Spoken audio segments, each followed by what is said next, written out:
Hello viewers, இன்றைக்கி நம்ம வீட்டு டேஸ்டி கிச்சனில் நம்ம பார்க்க போகிறது கடலைப்பருப்பு தேங்காய் சட்னி. இது ஒரு வித்தியாசமான சுவையான சட்னி. இது இட்லி தோசைக்கு ஏற்ற சைட் டிஷ்ஷு.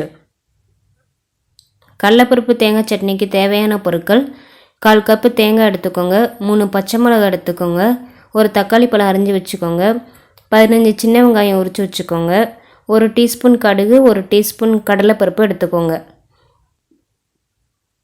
வாணலியில் ஒரு 4 டீஸ்பூன் எண்ணெய் ஊற்றிக்கோங்க. எண்ணெய் காயட்டும். எண்ணெய் காஞ்சதும் கடுகு போட்டுக்கோங்க. கடுகு பொரியட்டும். கடலைப்பருப்பு சேர்த்துக்கோங்க.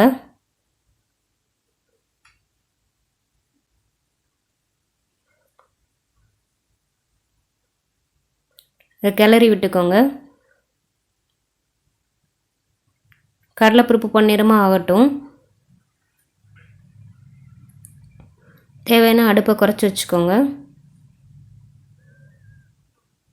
இப்போ நம்ம எடுத்து வச்சுக்கிற சின்ன வெங்காயம், தக்காளி, பச்சை மிளகாய் எல்லாத்தையும் போட்டு வதக்கி எடுத்துக்கோங்களாம்.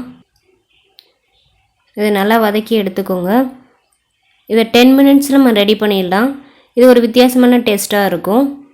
இட்லி தோசைக்கு நம்ம இதை வச்சு சாப்பிட்டுக்கலாம். இது வதங்கினதுக்கப்புறம்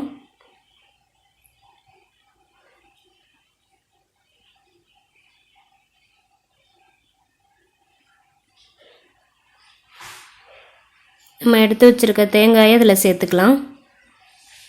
தேங்காயை துருவியும் எடுத்துக்கலாம், இல்லை சில்லு சில்லாவும் எடுத்துக்கலாம். தேங்காயை போட்டு நல்லா வதக்கிடுங்க.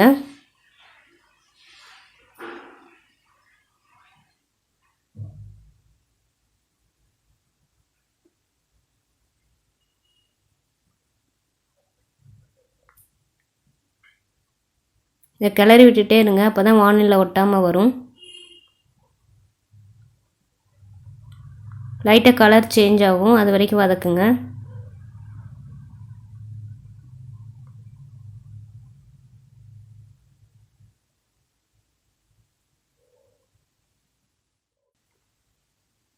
தேவையான அளவு உப்பு சேர்த்துக்கோங்க.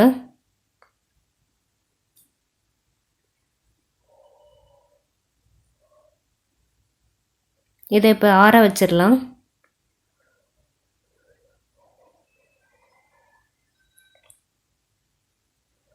ஆறுனதுக்கப்புறம் ஜாரில் போட்டு அரைச்சிக்கலாம். மொத்தமாக ஒன்றா போட்டுடலாம் எல்லாத்தையும்.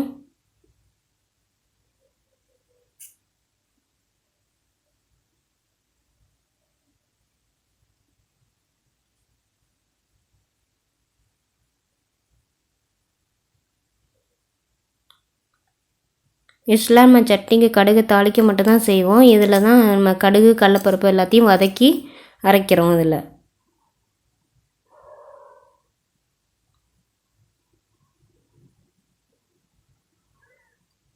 இந்த பதத்துக்கு நம்ம அரைச்சி எடுத்துக்கலாம். இதை திரும்பி தாளிக்க தேவையில்லை, இது நம்ம அப்படியே அரைச்சி எடுத்துக்கலாம். இது ஒரு வித்தியாசமான டேஸ்டான கடலைப்பருப்பு தேங்காய் சட்னி.